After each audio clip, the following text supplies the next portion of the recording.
I'm Katie Clancy, Chief House Hawker at the Cape House at William Ravis.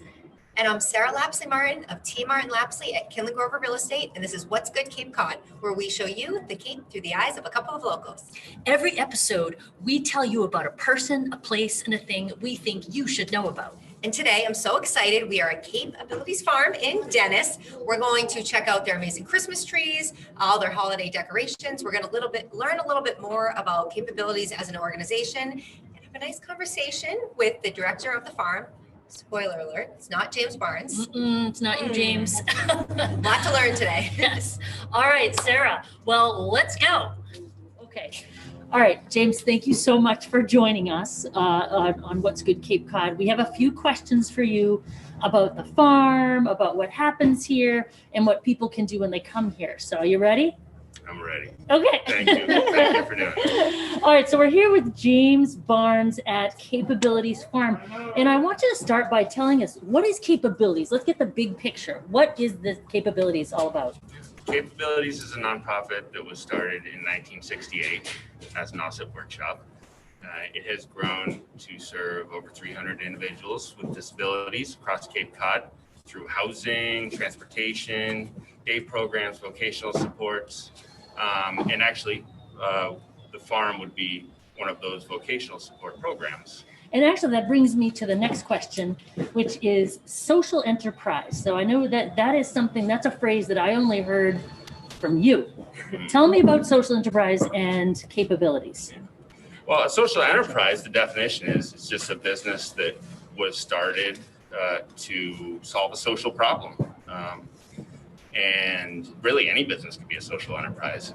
What Capabilities has decided to do, it really started in the 90s. There was, all service providers were transitioning away from like a workshop model where everybody came to a place, right? And we tried to teach them skills or do piecemeal work. That was all going away, and we need to get people out in the community. Capabilities has 3 social enterprises, which are businesses that we started to create jobs for the individuals we serve, because there just are not enough opportunities for individuals with disabilities in the community. Unfortunately, we're trying to change that. But so our businesses give people who need a little bit more time and space that place where that can happen. We want to promote awareness of our mission. So like you come to Capabilities Farm, it should feel like you should feel the wow when you come here. You know, it's a super premium experience, and we want to smash the stigma. You know, we want to welcome the public in to our mission, and so that's the second major goal for our social enterprises. And then the third is, God willing, raise some revenue for the organization. Huh? Well, pay the bills. Excellent. And so specifically, what role does the Capabilities Farm, so we're here at Capabilities Farm in Dennis, what special role does Capabilities Farm play in that big picture? Yeah, well, I think Capabilities Farm has really become a meeting point of so many things. Education for community groups, and never mind starting like a great place to get locally grown and organic produce and food.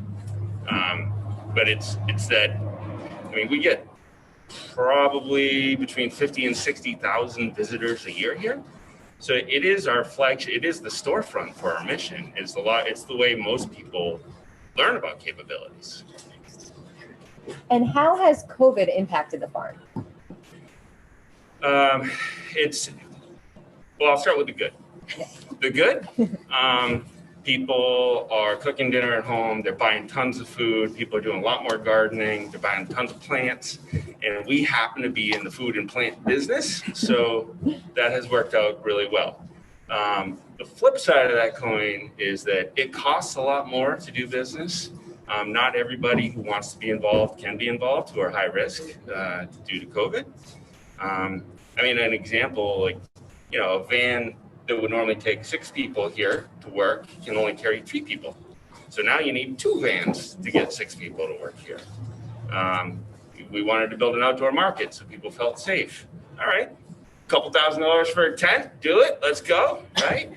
And it's just that nonstop. Hand sanitizer, you know how much money it costs for hand sanitizer over the course of the year for 60,000 visitors? It's a lot. So. Got it. So that's the place. So this is the place. I think we have a good understanding of where we are, why we're here, all that stuff. But what we knew about, like Sarah and I know about when we think about Capabilities Farm, is shopping.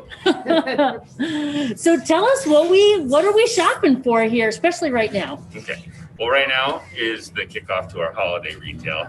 So it's trees, wreaths, poinsettias, some house plants, and basically I would describe the year-round mix of Capabilities Farm is everything you need for a dinner party, no matter what time of year it is.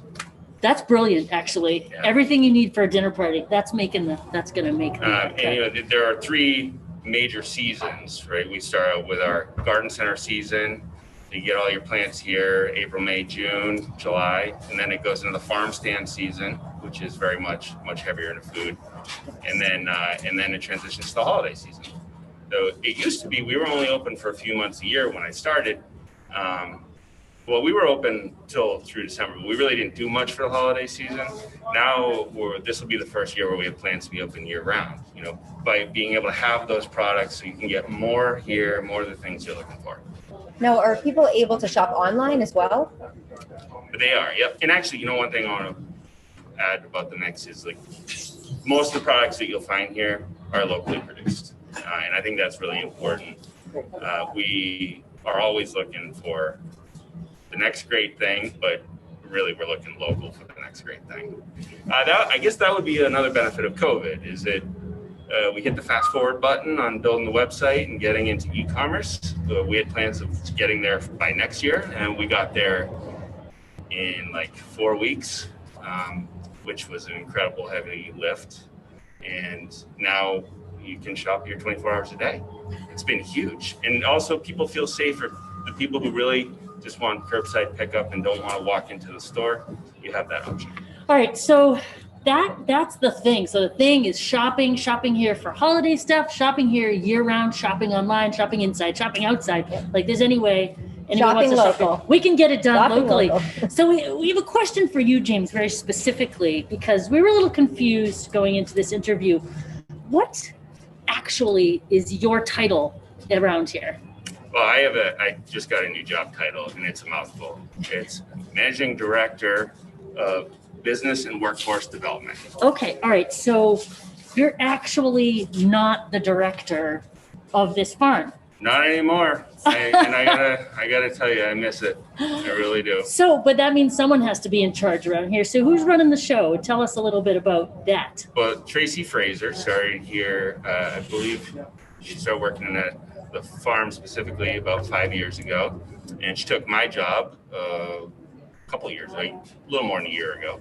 And she has a very personal connection to our mission, which I'll let her talk about.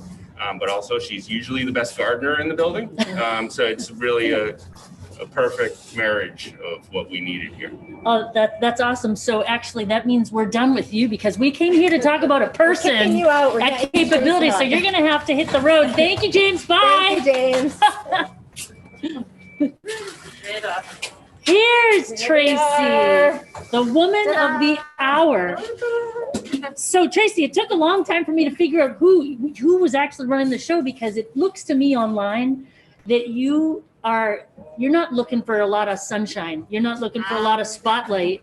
So that's why we're here putting it on you because from what we have learned, you need some spotlight. You deserve some spotlight. You've talked to James. Yeah, a little bit. Yeah. He knows. Yes. So So we would love to just know a little bit about your personal history here, how long you've been here, how you ended up here. Yeah. So I'm a washer shore much earlier than ever planned. And have always been a fan of Capabilities. You know, my mom has, the Cape is a summer place. My story is no different than most everybody's story that you meet. And we just accelerated that by moving here and a little earlier than we had planned. But being, as James mentioned, Capabilities really has a personal spot in my heart. And it was a total fluke of an opportunity. I met actually the gentleman who was the farm, James's boss before he moved into his position one day, and I've been, I think, on Cape for 2 weeks, and he said, would you like to do something with flowers? And that was the beginning 5.5 years ago. So fast forward, yeah. Yeah. Now, what do you love most about your position here at the farm? Oh, there are so many fascinating spots here. The interaction with the community is wonderful. There's never a day that's the same. There's no routine. The individuals who work here and who we serve and provide services to always provide just great spice to life and opportunities, learning opportunities and growing opportunities for the staff, as well as hopefully we provide for them. So I love that it's so eclectic. I love the change of the seasons. In many ways, it's the integration of 3 different businesses: the retail portion, the garden center portion, and then our production greenhouses that are behind the scenes. It's true. That is true. How are you doing? How are you doing with the pandemic? And we talked to James, and how are you doing with the? Amazing community support throughout this pandemic. So that's really been a wonderful.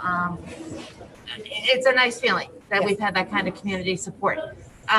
We're good. We are very conscious about trying to keep everybody as safe as possible. As you know, we were outside under a tent in the farmers market model. I should even back up prior to that. We held off opening long after most other garden centers had opened and just offered product online. And we were really comfortable with that, so we felt like we could get things established and set up for our staff to be comfortable, for our participants who work here to be comfortable and safe. So we're good.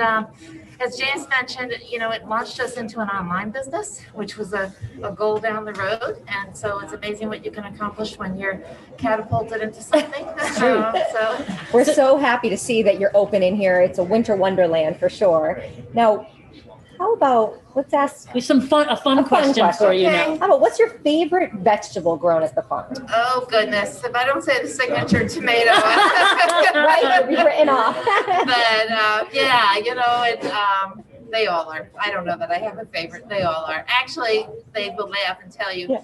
We have a little secret spot where we grow just a small amount of plant material, and we grow kohlrabi. And I have to order the seeds, so I make sure I order kohlrabi seeds because I love kohlrabi. So that's Okay, my the secret. truth is out. The truth Secret is out. It's on. kohlrabi. There you go. Do you have a favorite fruit and a favorite flower? Those are our other 2 favorite questions. Oh, a favorite fruit. Well, peaches. Summer peaches are always the hot item around here with our summer corn. What else do I like? And then a flower. The Yeah. flowers. The best Oh my flower in goodness. your mind. It's everyone is. I like that. That's not fair to push you, is it? Right. You can't pick one. I can't pick one. Well, Sarah has one last Yeah. question specific to your Christmas tree preferences. Yes. So what kind of Christmas tree do you like to get? Do you like a balsam? Do you like a Fraser fir? We know your last name. We're thinking Fraser fir was my guess. That's a tricky question this year because this year the Fraser firs aren't available. Oh. So Oh, no. we are only offering balsams right now. And if I had to be in a house divided, I would go with the Fraser fir side of Well, the I family. think- But this year I am going to say balsam because that's what's available. And they're beautiful trees. They're beautiful. Of course, they trees. smell so good. Yeah. Well, thank you so much and happy Thank holidays to and you. come and enjoy the holidays with us. We Oh, will. we will. You better believe We're it. ready to go shopping. Great. Thank you. Good job. So there it is. Thank you so much for joining us for What's Good Cape Cod on location at Capabilities Farm. Keep following us, and before long, you'll know Cape Cod like we know Cape Cod.